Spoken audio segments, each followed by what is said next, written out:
දවතිසාලුවින් වැඩි දේවදාවියක් වැනි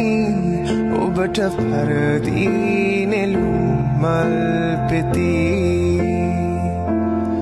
කල්ප කාලයක් අපි මෙලෙසින් ගෙවන්නැති හිතට දැනුනේ නිසා වෙන්නැති දවතිසාලුවින් වැඩි දේවදාවියක් වැනි ඔබට පරදී නෙළුම් මල් පෙති කල්ප කාලයක් අපි මෙලෙසින් ගෙවන්නැති හිතට දැනුනේ නිසා වෙන්නැති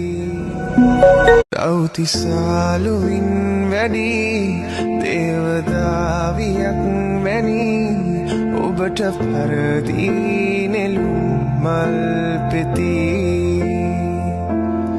කල්ප කාලයක් අපි මෙලෙසින් ගෙවන්නැති හිතට දැනුනේ නිසා වෙන්නැති